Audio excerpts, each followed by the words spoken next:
నమస్తే, welcome to city cable news bulletin లో ముందుగా హెడ్లైన్స్ చూద్దాం.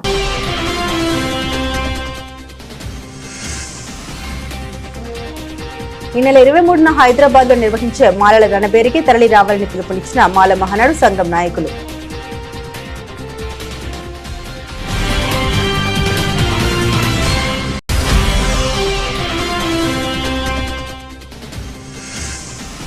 జూబ్లీహిల్స్ ప్రజలు ప్రజాపాలనకు పట్టం కట్టి కాంగ్రెస్ అభ్యర్థిని గెలిపించారని ధీమా వ్యక్తం చేసిన సిరిసిల్ల నియోజకవర్గ కాంగ్రెస్ పార్టీ ఇన్ఛార్జ్ కేకే మహేందర్ రెడ్డి.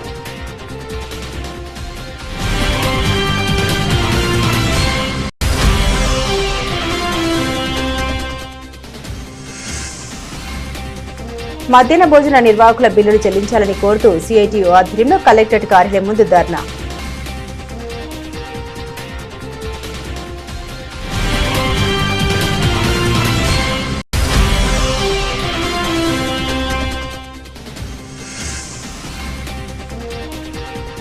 తంగలపల్లి మండల బీజేపీ కార్యాలయంలో బూత్ లెవెల్ కార్యకర్తల సమావేశం.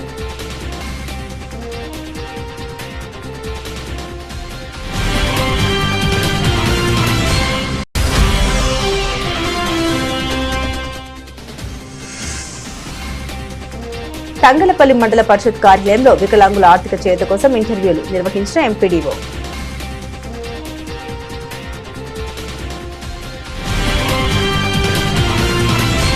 ఎస్సీ వర్గీకరణ ద్వారా మాలలకు అన్యాయం జరుగుతోందని మాల మహానాడు నాయకులు పేర్కొన్నారు. ఈ రోజు సిరిసిల్లలో మాల మహానాడు నాయకుల ఆధ్వర్యంలో అంబేద్కర్ విగ్రహానికి పూలమాల వేసి మాలల రణభేరి మహాసభ కరపత్రాలు ఆవిష్కరించి మాట్లాడారు. సుప్రీంకోర్టు సూచనకు విరుద్ధంగా 2011 జనాభా లెక్కలతో సరైన డేటా లేకుండా కులాల వారీగా చేసిన వర్గీకరణను ప్రభుత్వం వెంటనే ఉపసంహరించుకోవాలని మాల మహానాడు నాయకులు డిమాండ్ చేశారు. ఈ నెల 23న హైదరాబాద్ లోని సరూర్ నగర్ స్టేడియంలో మాలల రణబేరికి వేలాదిగా తరలివచ్చి మద్దతు తెలపాలని పిలుపునిచ్చారు. ఈ కార్యక్రమానికి ముఖ్య అతిథిగా రాష్ట్ర కార్మిక ఉపాధి కల్పన భూగర్భ గనుల శాఖ మంత్రి గడ్డం వివేక్ వెంకటస్వామి హాజరవుతారని పేర్కొన్నారు. ఈ కార్యక్రమంలో మాల మహానాడు జాతీయ అధ్యక్షులు జి చెన్నయ్య, రాష్ట్ర అధ్యక్షులు బూరుగుల వెంకటేశ్వర్లు, జాతీయ కార్యవర్గ సభ్యులు రాగుల రాములు తదితరులు పాల్గొన్నారు. పట్టణంలోని మరి జాతీయ అధ్యక్షులు మరి చెన్నయ్య గారు, మరి రాష్ట్ర అధ్యక్షులు వెంకటేష్ గారు వీళ్ళందరూ రావడం జరిగింది. నవంబర్ 23 నాడు చలో హైదరాబాద్ కార్యక్రమాన్ని రాజన్న సిరిసిల్ల జిల్లాలో ఉంటున్న మాలలందరూ కూడా రోస్టర్ పాయింట్ ఏదైతే తప్పు జరుగుతుందో ఈ ప్రభుత్వాన్ని నిలదీయడానికి మరి రోస్టర్ ప్రభుత్వం తీస్తూ మాలలకు అన్యాయం జరుగుతుందన్నటువంటి ఉద్దేశంతోనే పెద్దలు మరి వివేక్ వెంకటస్వామి గారు కానీ మరి అనేక రకమైన ఎమ్మెల్యేలు కానీ నాగరాజు కానీ ఇంకా మిగతా ఉన్న మరి ఎమ్మెల్యేలందరూ కూడా హాజరవుతున్నారు. కాబట్టి మాలలందరూ కూడా ఈ రోస్టర్ పాయింట్ను మరి ప్రభుత్వం దృష్టికి తీసుకెళ్లి సవరించవలసిన అవసరం ఉందని చెప్పి ఈ ప్రభుత్వానికి మేము విజ్ఞప్తి చేస్తున్నాం. జిల్లాలు తిరుగుకుంటా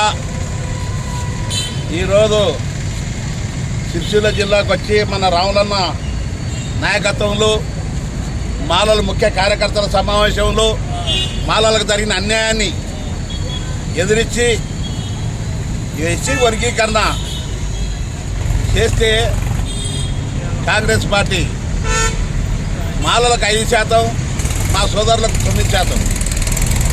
చాలా అన్యాయం జరిగింది. దాంట్లో ఏంటంటే 2011 జనాభా లెక్కలు తెచ్చి ఇప్పుడు వర్గీకరణ చేస్తే నష్టపోయలేవా మాలలు? ఎంత నష్టపోయారు? చాలా నష్టపోయారు. దాంట్లోనే రోసర్ పాయింట్ పెట్టిండ్రు. రోసర్ పాయింట్ను సవరించాలి, సవరిస్తేనే బాగుంటుంది. ఈ ఎస్సీ వర్గీకరణ కమిటీ, ఆ కమిటీ నాయకులు, ఆ కమిటీ ఎమ్మెల్యేలు కానీ మినిస్టర్లు కానీ చాలా మోసం చేసినారు. మాలలను అనగదొక్కాలని దాన్ని రోసర్ పాయింట్ను ఇరికించిందని కూడా మీకు మనం చేస్తున్నాను. చాలా తీరని అన్యాయం. సీయానికి కూడా తెలియదు ఇటువంటి పని చేస్తారని కూడా. అందు గురించనే రోసర్ పాయింట్ సవరించిన దగ్గర మాలలు ఉద్యమాలు చేస్తారు, సాధిస్తారు అని కూడా మేము డిమాండ్ చేస్తున్నాం. అదేవిధంగా మొన్న డైవర్ పోస్టులు పడితే మాలలకు 28, మన ఉపకులాలకు 30, మా మాదిగలకు 110. అంటే ఎంత అన్యాయం జరిగింది. వాళ్ళకే ఇంజనీరింగ్ సీట్ల వాళ్ళకే, గురుకుల పాఠశాల సీట్ల వాళ్ళకే, మన డబల్ బెడ్రూమ్లు వాళ్ళకే, అన్నీ వాళ్ళకే జరుగుతున్నాయి. కానీ మాలోళ్ళు చాలా నష్టపోతున్నారు. చదువుకొని చాలా రోడ్ల మీద తిరుగుతున్నారని కూడా మేము మనం చేస్తున్నాం. ఏది మంచి చేసినా కూడా మాకు అన్యాయం జరిగింది.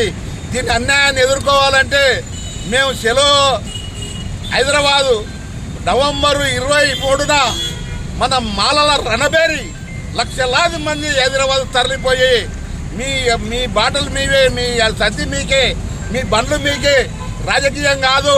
అందు గురించనే పెద్ద ఎత్తున అన్న ఇదే కన్నా గిఫ్ట్గా వస్తున్నాడు అన్న నాయకత్వంలో నడుస్తుంది పెద్ద ఎత్తున. అందు గురించనే ఈ రోసర్ పాయింట్ సవరించిన దగ్గర ఉద్యమాలు చేస్తాం. మాలల రణబేరికి సంఖ్యను చెప్పుకొని రావాలి మాలలని కూడా మేము పిలుపునిస్తున్నాం. జై భీమ్. మాలమహానాడు రాష్ట్ర అధ్యక్షుడిని. ఈరోజు ఏదైతే సుప్రీంకోర్టు గైడ్ లైన్స్ ఇచ్చిందో వర్గీకరణకు, ఎస్సీ వర్గీకరణ కోసం, దానికి విరుద్ధంగా ఈ రాష్ట్ర ప్రభుత్వం ఎస్సీ వర్గీకరణ విధానాన్ని చేపట్టింది. సుప్రీంకోర్టు గైడ్ లైన్స్ ఏమాత్రం పాటించకుండా లేటెస్ట్ కులగణన తీసుకొని, ఎంపరికల్ డేటా తీసుకొని ఎస్సీలలో వెనకబడ్డ కులాలను మాత్రం, వెనకబడ్డ కుటుంబాలను మాత్రం న్యాయం చేసే విధంగా ఈ వర్గీకరణ ఉండాలని సుప్రీంకోర్టు సూచిస్తే, ముఖ్యమంత్రి గారు కానీ అక్కడ ఉన్న సబ్ కమిటీ కానీ 2011 జనాభా లెక్కలు తీసుకొని, అవి గతంలో ఉమ్మడి ఏపీలో ఉన్నప్పటి లెక్కలు, అవి ఉమ్మడి ఏపీలో ఉన్నప్పటి లెక్కలను తీసుకొని అప్పటి ఎంపరికల్ డేటానే తీసుకొని ఈ ఎస్సీ కేటగిరైజేషన్ చేయడం వల్ల మాలలు తీవ్రంగా నష్టపోవడం జరిగింది. అదేవిధంగా రోస్టర్ పాయింట్లు ఏవైతే ఏర్పాటు చేసిండ్రో మాలలకు 20 లోపు ఒక్క రోస్టర్ కూడా కేటాయించలేదు. 22, 41 రోస్టర్ కేటాయించడం మూలంగా మాలలకు విద్యా ఉద్యోగాల్లో ఎలాంటి అవకాశాలు రావట్లేవు. ఇవాళ అగ్ర కులాలకు కేటాయించిన రోస్టర్ల కంటే మాలల రోస్టర్ చాలా దూరంగా ఉన్నందున మాలలు మరి అగ్ర కులాల కంటే ఎక్కువైపోయిందా, లేకపోతే అన్టచబిలిటీ మాలలకు పోయిందా, ఇవన్నీ కూడా ఏమీ ప్రభుత్వం తేల్చకుండా మాలలను కేవలం అనగదొక్కాలన్న కక్షతో ఈ ఎస్సీ వర్గీకరణ సబ్ కమిటీలోని ఇద్దరు ముగ్గురు మంత్రులు చేసిన కుట్ర ఇది. ఈ కుట్రకు మాలల జాతి మొత్తం నష్టపోయే ప్రమాదం ఉంది. కాబట్టి మాలలందరూ కూడా జాగృతమై రేపు నవంబర్ 23న హైదరాబాద్లో జరిగే మాలల రణబేరి సభకు హాజరు కావాలని, హాజరైతేనే మన బిడ్డలకు భవిష్యత్తు ఉంటుందని, విద్యా ఉద్యోగాల్లో మాలలకు అవకాశాలు దక్కుతాయని, దీన్ని అందరూ మాల సమాజం అంతా గమనించి నవంబర్ 23న జరిగే రణబేరి సభను విజయవంతం చేయాలని, అక్కడి నుంచే ఈ ప్రభుత్వాన్ని ప్రశ్నించాలని సవినయంగా కోరుకుంటూ ముగిస్తున్నారు. జూబ్లీహిల్స్ ఎన్నికల ఫలితాన్ని రెఫరెండంగా తీసుకొని కేటీఆర్ రాజకీయ సన్యాసం చేయాలని కాంగ్రెస్ పార్టీ సిరిసిల్ల నియోజకవర్గ ఇన్ఛార్జ్ కేకే మహేందర్ రెడ్డి అన్నారు. ఈ రోజు సిరిసిల్లలో ఏర్పాటు చేసిన మీడియా సమావేశంలో ఆయన మాట్లాడారు. జూబ్లీహిల్స్ ఎన్నికల్లో సీఎం రేవంత్ రెడ్డి ప్రజాపాలనకు ప్రజలు పట్టం కట్టారని మహేందర్ రెడ్డి ధీమా వ్యక్తం చేశారు. ఫలితాల అనంతరం కూడా కేటీఆర్ అహంకారపూరిత ధోరణితో మాట్లాడుతున్నారని మండిపడ్డారు. బై ఎలక్షన్ లో గెలిపే కాదని ప్రగల్భాలు పలుకుతున్న కేటీఆర్ ఇంకా రాచరిక వ్యవస్థలోనే ఉన్నాడని ఎద్దేవా చేశారు. ఈ సమావేశంలో మార్కెట్ కమిటీ చైర్మన్ స్వరూప, మహిళా కాంగ్రెస్ అధ్యక్షులు కాముని వనిత, ఆడపు చంద్రకళ, చొప్పదండి ప్రకాష్, ఆకునూరి బాలరాజు, ఎల్లె లక్ష్మీనారాయణ తదితరులు పాల్గొన్నారు. ఎన్నికలలో భాగంగా సిరిసిల్ల జిల్లా నుండి పిసిసి ఆదేశాల మేరకు డిసిసి గారి యొక్క చొరవతోని సిరిసిల్ల నియోజకవర్గం నుంచే కాకుండా వేములవాడ నియోజకవర్గం నుంచి కూడా అనేక మంది కార్యకర్తలు వచ్చి జూబ్లీహిల్స్లో ఎన్నికల్లో పాల్గొని సమర్థవంతంగా ప్రచారాన్ని నిర్వహించి జూబ్లీహిల్స్ ఎన్నికల విజయంలో పాలు పంచుకున్న ప్రతి కార్యకర్తకు కూడా ధన్యవాదాలు, కృతజ్ఞతలు తెలియజేస్తూ, జూబ్లీహిల్స్ ఎన్నికల ఫలితం మేము ఊహించిందే. ఎందుకంటే 20 నెలల క్రితం ఏదైతే తెలంగాణ ప్రజలు ఆశించి తెలంగాణ రాష్ట్రంలో తెలంగాణ ప్రజల బతుకులు బాగుపడాలంటే కాంగ్రెస్ పార్టీ ఆవశ్యకతను గుర్తించి 9.5 సంవత్సరాల అవినీతి, అరాచక, నియంతృత్వ, నిరంకుశ పరిపాలనను అంతమొందించుకొని ప్రజాపాలన తెచ్చుకున్న ఘనత తెలంగాణ ప్రజలకే దక్కింది. దాని తర్వాత జరిగిన ఏ ఎన్నికల్లో అయినా కానీ, పార్లమెంట్ ఎన్నికల్లో కానివ్వండి, అదే మాదిరిగా కంటోన్మెంట్ ఉప ఎన్నికల్లో కానివ్వండి, నిన్న వచ్చిన జూబ్లీహిల్స్ ఎన్నికల్లో కానివ్వండి, తెలంగాణ ప్రజలు తమ విశ్వాసాన్ని కాంగ్రెస్ పార్టీ పైన, రేవంత్ రెడ్డి గారి యొక్క పరిపాలన దక్షత పైన చూపించిన దానికి నిదర్శనం. 20 నెలల పరిపాలన తర్వాత కూడా ఈ రాష్ట్రంలో ప్రధాన ప్రతిపక్ష నాయకుడిగా ఉన్న కేసీఆర్ గారు కాడెత్తేసి ఫామ్ హౌస్కే పరిమితమైనప్పటికీ కూడా అహంకారాన్ని, అసూయను ఏమాత్రం తగ్గించుకోకుండా వారి తనయుడు రేవంత్ రెడ్డి గారి పరిపాలన పైన, కాంగ్రెస్ పరిపాలన పైన అనేకమైన అవాకులు చెవాకులు పేలినప్పటికీ కూడా అవినీతి సొమ్ముతో అనేకమైన సోషల్ మీడియాలను మెయింటైన్ చేసి అభూత కల్పనను కల్పిస్తూ జూబ్లీస్ ఎన్నికలన్నీ కూడా కాంగ్రెస్ పార్టీకి ఒక ఎదురు దెబ్బ తగలబోతుంది, కాంగ్రెస్ పార్టీ యొక్క పరిపాలనను చీకొట్టుకుంటారు, చీత్కరిస్తామని చెప్పే ప్రయత్నం చేసినప్పటికీ కూడా ఇటు కేంద్రంలో ఉన్న బీజేపీ, ఇక్కడ ప్రతిపక్ష హోదాలో ఉన్న బీఆర్ఎస్ పార్టీ రెండు కూడా కుమ్ముకు రాజకీయాలు నడిపించినప్పటికీ కూడా జూబ్లీస్ ఓటర్లందరూ కూడా ఇవాళ ఒక నిర్ణయాత్మకమైన తీర్పును వెలువడించడం జరిగింది. ఇవాళ ఎవరే మళ్ళీ ప్రతిపక్ష నాయకులుగా ఉన్న కేటీఆర్ గారు ఇవాళ బీఆర్ఎస్ పార్టీకి వర్కింగ్ ప్రెసిడెంట్ వారికి వారే అవాకులు చెవాకులు పేలిన వాళ్ళ ఇది రెఫరెండం అన్నాడు. ఇది తెలంగాణ ప్రభుత్వానికి, రేవంత్ రెడ్డి గారి యొక్క పరిపాలన దక్షతకు, ప్రజా పరిపాలనకు ఇది రెఫరెండం అని అన్నది ఆయన్నే. మరి అలా ఆ రెఫరెండం అన్న ఆయన వ్యక్తి ఇవాళ మరి రిజల్ట్ చూసిన తర్వాత మరి సమాధానం ఏదో చెప్పాలి. ఇవాళ ఆ రెఫరెండంగా భావించి మరి ఇవాళ శాశ్వతంగా ఆయనే తన పార్టీని రద్దు చేసుకుంటాడా, శాశ్వతంగా తనకు తానే రాజకీయాల నుంచి వైదొలుగుతాడా తనే చెప్పాలి. ఇంకో మాట కూడా అన్నాడు, జూబ్లీస్ ఎన్నికల ఫలితం తెలంగాణ ప్రజలకు కనువిప్పు కలగాలని చెప్పి. మరి కనువిప్పు ఆయనకు కనీసం ఈ జూబ్లీస్ ఎన్నికల ఫలితాలు వచ్చిన తర్వాత ఆయన కానీ ఆయన పార్టీకి కానీ కనువిప్పు కలిగిందా అంటే కలగలేదని చెప్పాలి. ఇవాళ ఇవన్నీ ఆయనకైనా చెప్పుకునే ఇలా మా పిసిసి అధ్యక్షులు కానివ్వండి, మా ముఖ్యమంత్రి గారు కూడా ఎక్కడ కూడా అల్లే ఇది రెఫరెండం అని కానీ ఇది కనువిప్పు కానీ ఎక్కడ అల్లే. రాజకీయ అపరిపక్వతతోనా లేకుంటే అహంకారంతోనా ఇవాళ ఆయన అన్న మాటలు ఇవన్నీ కూడా రెఫరెండం.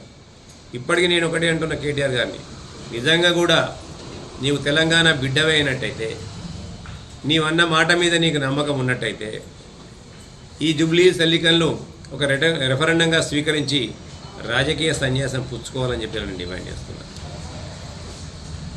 ఈ యొక్క జూబ్లీస్ ఎన్నికల ఫలితాన్ని ఇలా చూసుకున్న తర్వాతనైనా నీకు కనువిప్పు కలిగి నీ అహంకారపూరితమైన, నీ అసూయపూరితమైన ఉత్తర ప్రగల్భాలు మాని ఇలా లేనిపోని నీలాపనందను మానుకొని ఇప్పటికైనా నీవు సిగ్గు తెచ్చుకొని రాజకీయాల్లో మలగాలని నేను కోరుకుంటున్నాను. వాళ్ళ అది రాలే, చూసిన తర్వాత కూడా అనిపించట్లే వాళ్ళకి. అది చూసిన తర్వాత కూడా ఇలా ప్రెస్ కాన్ఫరెన్స్ చూసిన తర్వాత అది కూడా ఆయనకు కనువిప్పు కలిగిందనుకోవట్లే, ఆయన అహంకారం తగ్గిందనుకోవట్లే. ఏదో బై ఎలక్షన్లో గెలిస్తే మీతో గెలుపా అంటాడు ఆయన. మరి బై ఎలక్షన్లో గెలిపితే గెలుపా కాకుంటే మరి నువ్వు ఎందుకు మాట్లాడినావని నేను అంటున్నా. వాళ్ళ ఇంకా కూడా ఆయనకు అహంకారం తగ్గినట్టు పోలే. ఇంకా ఎంతసేపు ఒక అహంకారపూరితంగా అవినీతితో సంపాదించుకున్న సంపాదనను పక్కన పెట్టుకొని లేని మీడియాను సృష్టించుకొని, తన సొంత మీడియాను సృష్టించుకొని ఫేక్ సంస్థ యూట్యూబ్ ఛానళ్ళ ద్వారా తన ఛానళ్ళ ద్వారా రాయడానికి ఒక పేపర్ పెట్టుకొని కూయడానికి కొన్ని ఛానళ్ళను పెట్టుకొని ఇలా పేడ్ ఆర్టిస్టులను పెట్టుకొని పేడు వార్తలు రాయించుకుంటూ ఆయన ఎన్ని కుతంత్రాలు చేసినా, ఎన్ని కుయుక్తులు పలినా కానీ ఇవాళ ఎక్కడ కూడా ఫలితం అవ్వాలి. ఇప్పటికైనా కానీ కేటీఆర్ గారికి నేను ఒకటే విజ్ఞప్తి చేస్తున్నా, ఇటువంటి పిచ్చి ప్రేరణాపనలు మాకు రాజకీయ అపరిపక్వతతో ఏదో మీ నాయన పుణ్యమా అని చెప్పి ఆ రోజు తెలంగాణ ఉద్యమం పేరు మీద ఇక్కడ నీకు రాజకీయ మనుగడ లభించింది తప్ప నీలా ఉన్న ప్రజ్ఞాశీలతను బట్టో నీకున్న అనుభవాన్ని బట్టో సిరిసిల్ల ప్రజలు నీకు ఓటు ఇవ్వలేరు. ఇప్పటికి కూడా మీకు మీ నాయన చాటు బిడ్డవే, మీ నాయన పెట్టిన భిక్షనే. ఇవాళ సిరిసిల్ల ప్రజలు ఆ రోజు తెలంగాణ ఉద్యమంలో మమేకమై ఉన్నారు కాబట్టి నీకు ఇవాళ ఇక్కడ రాజకీయ జన్మనిచ్చారు. మధ్యాహ్న భోజన నిర్వహణ కార్మికుల 6 నెలల బిల్లులు వేతనాలు 10 నెలల గుడ్ల బిల్లులు వెంటనే చెల్లించాలని రాజన్న సిరిసిల్ల జిల్లా మధ్యాహ్న భోజన కార్మికుల యూనియన్ జిల్లా కార్యదర్శి గురజాల శ్రీధర్ ప్రభుత్వాన్ని డిమాండ్ చేశారు. ఈ రోజు జిల్లా కలెక్టర్ కార్యాలయం ముందు నిరసన తెలిపి విద్యాశాఖ అధికారికి కార్మికుల సమస్యలతో కూడిన వినతి పత్రం అందించారు. జిల్లా వ్యాప్తంగా మధ్యాహ్న భోజన కార్మికులకు గత 6 నెలలుగా వేతనాల నిర్వహణ బిల్లులు మరియు 10 నెలల కోడిగుడ్ల బిల్లులు చెల్లించడం లేదని, ప్రభుత్వం గుడ్లకు ఇచ్చే బడ్జెట్ కి 2 గుడ్లు కూడా రావడం లేదని, పైగా 3 కోడిగుడ్లు పెట్టాలని అధికారులు స్కూల్ సిబ్బంది ఒత్తిడి చేస్తున్నారని, పెట్టిన వాటికే 10 నెలల నుండి బిల్లులు పెండింగ్ లో ఉంటే కార్మికులు ఎంతకాలం అప్పు చేసి పెడతారని శ్రీధర్ ప్రభుత్వాన్ని ప్రశ్నించారు. పెండింగ్ వేతనాలు బిల్లులు చెల్లించాలని అధికారుల చుట్టూ కార్మికులు చెప్పులరిగేలా తిరిగినా ఫలితం లేకుండా పోయిందని ఆవేదన చెందారు. మీ బిల్లులు యూక్లియర్లో ఉన్నాయని, మాకు సంబంధం లేదని అధికారులు చేతులు దులుపుకుంటున్నారు. మధ్యాహ్న భోజన నిర్వహణ సక్రమంగా సాగాలంటే బకాయి వేతనాలు బిల్లులు తక్షణమే చెల్లించాలని, యూ కుబేర్ మధ్యాహ్న భోజన బిల్లులు విడుదల మినహాయించి గ్రీన్ ఛానల్ ద్వారా ప్రభుత్వం ఇచ్చిన మాట ప్రకారం కార్మికుల వ్యక్తిగత బ్యాంకు ఖాతాల్లో జమ చేయాలని తెలిపారు. మధ్యాహ్న భోజన నిర్వహణకు కట్టెల పొయ్యి వాడొద్దని, అన్ని బడుల్లో గ్యాస్ సౌకర్యం ఉండాలని అధికారులు పదే ఆదేశాలు జారీ చేస్తున్నారని, ఒక పక్క ప్రభుత్వం స్టవ్లు మాత్రమే ఇస్తామని సిలిండర్లు కార్మికులు కొనుక్కోవాలని చెబుతున్నారని, ఇది చాలా అన్యాయమని పేర్కొన్నారు. మధ్యాహ్న భోజన కార్మికులు ప్రభుత్వం ఇచ్చే గ్యాస్ ను తమ వ్యక్తిగత ఉపయోగించుకోవడం లేదని, బడి పిల్లలకే వంట చేసేందుకు ఉపయోగిస్తారని ఆయన తెలిపారు. ఈ కార్యక్రమంలో జిల్లా సిపిఎం నాయకులు మల్లారపు అరుణ్ కుమార్, కొనరావుపేట మండల మధ్యాహ్న భోజన సంఘ అధ్యక్ష కార్యదర్శులు గొట్టె బాలమణి, పులి వసంత, వెంకటలక్ష్మి, గడ్డం పద్మ, మ్యాకల కవిత, బుజ్జి గౌరవ, లింగు రాధ తదితరులు మధ్యాహ్న భోజన కార్మికులు పాల్గొన్నారు. ఈరోజు కలెక్టర్ కార్యాలయం వద్ద సిఐయు మధ్యాహ్న కార్మికులు కోనరావుపేట మధ్యాహ్న భోజన కార్మికుల మండల కార్మికుల ధర్నా కార్యక్రమం చేపట్టడింది సిఐటి పక్షాన.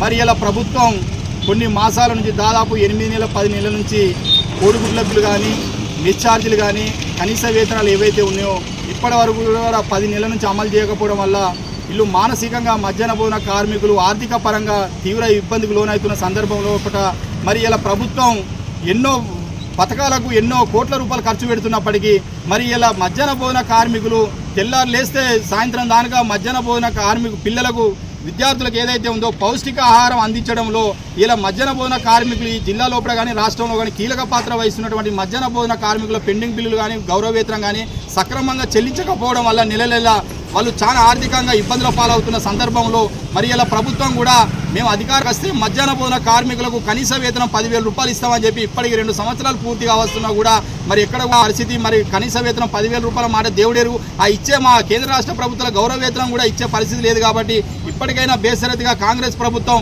మరి కార్మికుల పట్ల వివక్ష చూపించకుండా మరి మీరు ఇచ్చిన మాటలు ఏవైతే ఉన్నాయో వాగ్దానం ఏదైతే ఉందో అది అమలు చేయాలి. అదే సందర్భంలో వాళ్ళ సమస్యలు కానీ వాళ్ళ డిమాండ్లు కానీ ఇప్పుడు పెండింగ్ బిల్లు కానీ తక్షణమే ఈ నెల చివరి వరకు అమలు చేయకపోతే మాత్రం పెండింగ్ బిల్లు పరిష్కరించకపోతే మాత్రం వారి అకౌంట్లో వేయకపోతే మాత్రం వచ్చే డిసెంబర్ నుంచి ఈ జిల్లా లోపల ఈ మధ్యాహ్న భోజన కార్మికులు నిరవధిక సమ్మెలకు వెళ్ళిపోవడానికి కూడా ఇలా ప్రభుత్వాన్ని హెచ్చరికలు జారీ చేస్తూ ఇప్పటికైనా ప్రభుత్వం పునరాలోచించుకొని రెగ్యులరైజేషన్గా మధ్యాహ్న భోజన కార్మికులు ఇబ్బంది పెట్టకుండా బేషరతుగా వారి డిమాండ్లను పరిష్కరించాలి. అలాగే ఈ సిలిండర్ అనేది ఏదైతే ఉందో ఇప్పుడు అంగన్వాడీ కేంద్రాలకు గుడ్లు ఏదైతే ఉందో సిలిండర్ ఫ్రీ ఏదైతే ఉందో ఈ మధ్యాహ్న భోజన కార్మికులు కూడా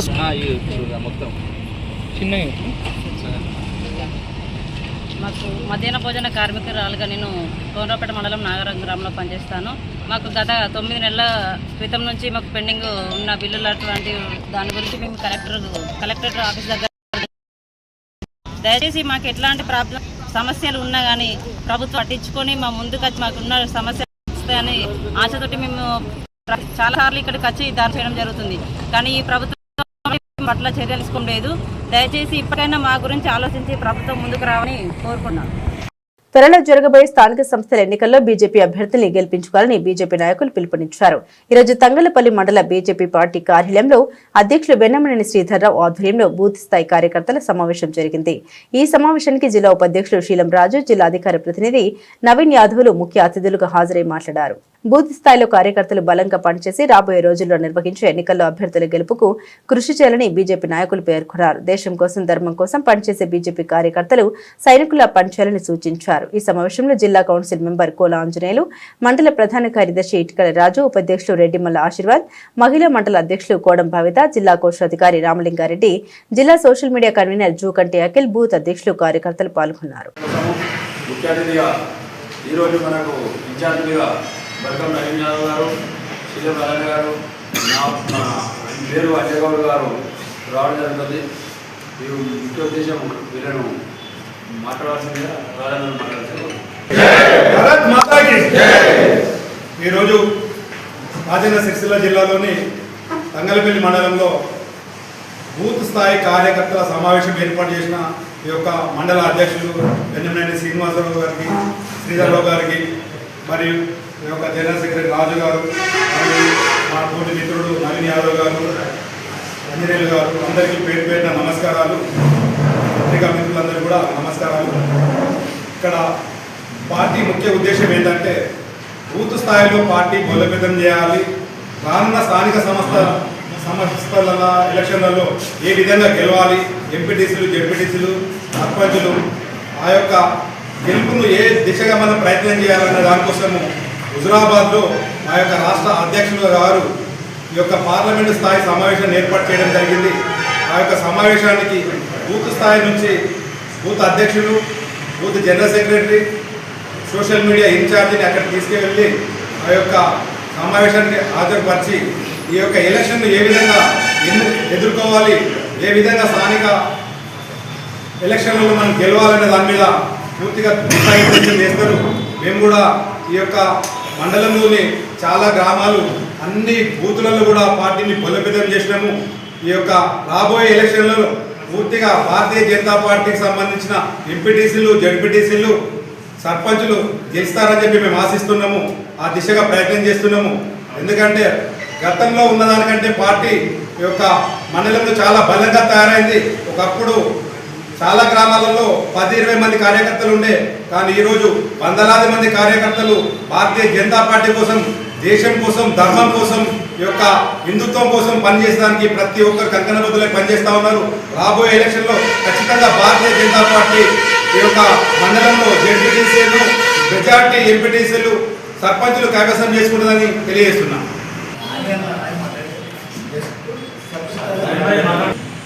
అలాగే రేపు 2029లో తెలంగాణ గడ్డపై కాషాయ జెండా ఎగరవేయడం గురించి అనుకోవచ్చు. ఎందుకంటే ఇప్పుడు 29 రాష్ట్రాలకు 20 రాష్ట్రాలకు పైచిలుగా ఎన్డీఏ ప్రభుత్వం ఏర్పాటు చేసినాము.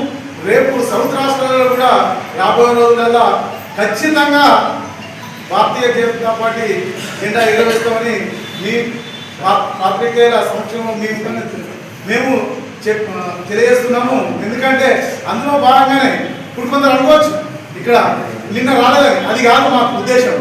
మేము ఇక్కడ వాళ్ళకి ఎగరేసినాం అంతే, ఒక్కటే సీట్ వచ్చింది కాదు. కానీ అదే బీహార్లో చూసుకుంటే కాంగ్రెస్కు ఇలా జాతీయ పార్టీకి అని చెప్పుకునే కాంగ్రెస్కు 6 మాత్రమే వచ్చినాయి. అక్కడున్న ప్రాంతీయ పార్టీకి అయితే 15 పైసలు వచ్చినాయి. ఇలా కాంగ్రెస్ మేము ఏమో సాధించామని చెప్పుకుంటుంది, కానీ అక్కడ 6 ఎమ్మెల్యే మాత్రమే వచ్చినాయి. కాషాయం జెండా భారతదేశంలో హిందుస్థాన్గా నిలబెట్టబోతుంది. కాషాయం జెండా రెపరెపలాడే సమయం ఆసన్నమైంది. మేము 2029లో ఇది భారతదేశంలో ఏ పార్టీ కూడా ఉండదు, కనుమరుగవుతుంది. భారతీయ జనతా పార్టీ ఈ భారతదేశాన్ని పాలిస్తుందని మీ అందరి ప్రజల సమక్షంలో, అందరి ప్రజల దీవెనతో పాలిస్తామని మీ పాత్రికేయుల సమక్షంలో తెలియజేస్తున్నాము. భారత్ మాతాకి జై. జిల్లా కలెక్టర్ ఆదేశాల మేరకు డిస్ట్రిక్ట్ సోషల్ వెల్ఫేర్ ద్వారా వికలాంగ మహిళలకు 1 టైం సెటిల్మెంట్ ద్వారా ఆర్థిక సహాయం కోసం ఇంటర్వ్యూలు నిర్వహించడం జరిగిందని తంగళ్లపల్లి ఎంపీడీఓ లక్ష్మీనారాయణ వెల్లడించారు. ఈ రోజు మండల పరిషత్ కార్యాలయంలో హాజరైన 24 మంది అభ్యర్థుల్ని దరఖాస్తులు పరిశీలించారు. 3 వికలాంగ మహిళలకు ప్రభుత్వం ద్వారా 50,000 రూపాయలు ఆర్థిక సహాయం అందిస్తున్నట్లు ఎంపీడీఓ లక్ష్మీనారాయణ తెలిపారు. ఆన్లైన్ ద్వారా దరఖాస్తు చేసుకున్న 24 మందిలో 3 ఎంపిక చేయడం జరుగుతుందని పేర్కొన్నారు. వికలాంగ శాతం ఆర్థిక స్థితిగతుల్ని పరిగణలోకి తీసుకుని ఎంపిక చేయడం జరుగుతుందని తెలిపారు. ఈ కార్యక్రమంలో సిడిపిఓ సుస్మిత, ఏపీఎం రజితలు ఉన్నారు.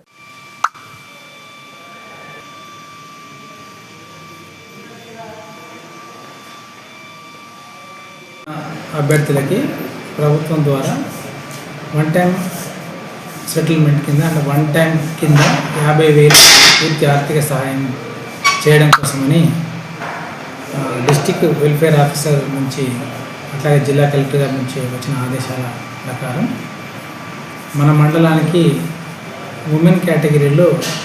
ఉమెన్కి జనరల్ కేటగిరీలో ఒక వ్యక్తికి మనం ఆర్థిక సాయం అందించవచ్చు. దానికోసం ఓబీఎంఎంఎస్లో దరఖాస్తు చేసుకున్న 24 మంది అభ్యర్థులని ఉమెన్ని ఇక్కడికి పిలవడం జరిగింది. వాళ్ళ డిజబిలిటీ ఆధారంగా, వాళ్ళ ఫైనాన్షియల్ కండిషన్ ఆధారంగా, వాళ్ళ స్టేటస్ ఆధారంగా, అంటే విడో కానీ ఇంకా చిన్న మైనర్ పిల్లలు ఉన్న వాళ్ళు, ఆర్థికంగా తక్కువ స్థోమత ఉన్న వాళ్ళకి 50,000 రూపాయల ఆర్థిక సాయం చేయడం కోసమని ఈ ఇంటర్వ్యూ నిర్వహిస్తున్నాం. ఈ ఇంటర్వ్యూలో కమిటీ మెంబర్స్గా మనకు సిడిపిఓ గారు అట్లాగే ఏపీఎం గారు కమిటీ మెంబర్లు ఉంటారు. మేము ముగ్గురం కలిసి 1:3 రేషియోలో ఒకటి టార్గెట్ ఉంది కాబట్టి 3 దరఖాస్తులు మేము జిల్లా కలెక్టర్ గారికి పంపించాలి. వచ్చిన 24 మందిలో డిజబిలిటీ పర్సెంట్ ఆధారంగా, వాళ్ళ ఎకనామిక్ బ్యాక్గ్రౌండ్ ఆధారంగా ముగ్గురిని సెలెక్ట్ చేసి ఈరోజు పంపించడం జరుగుతుంది. తదుపరి జిల్లా కలెక్టర్ గారి ఆధ్వర్యంలో ఫైనల్ బెనిఫిషియరీ సెలెక్షన్ జరిగి వారికి ఆర్థిక సాయం అందించడం జరుగుతుంది. బులెటిన్ ముగించే ముందు హెడ్లైన్స్ మరోసారి.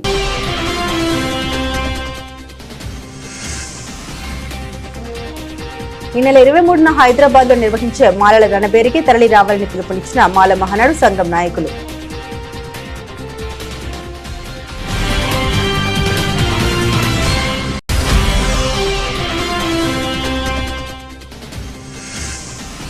జూబ్లీహిల్స్ ప్రజలు ప్రజాపాలనకు పట్టం కట్టి కాంగ్రెస్ అభ్యర్థిని గెలిపించారని ధీమా వ్యక్తం చేసిన సిరిసిల్ల నియోజకవర్గ కాంగ్రెస్ పార్టీ ఇన్ఛార్జ్ కేకే మహేందర్ రెడ్డి.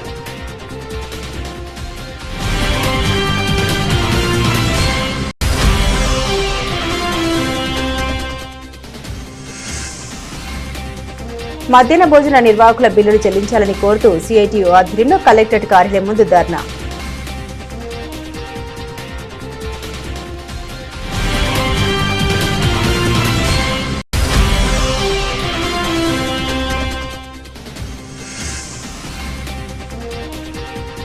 తంగలపల్లి మండల బీజేపీ కార్యాలయంలో బూత్ లెవెల్ కార్యకర్తల సమావేశం.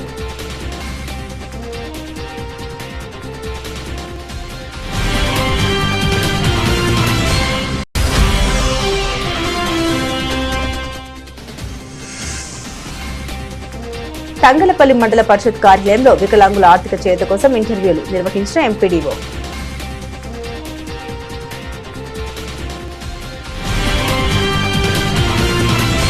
ఇవి ఈ బులెటిన్లోని విశేషాలు. తిరిగి మరో బులెటిన్తో మళ్ళీ కలుసుకుందాం. అంతవరకు సెలవు. నమస్కారం.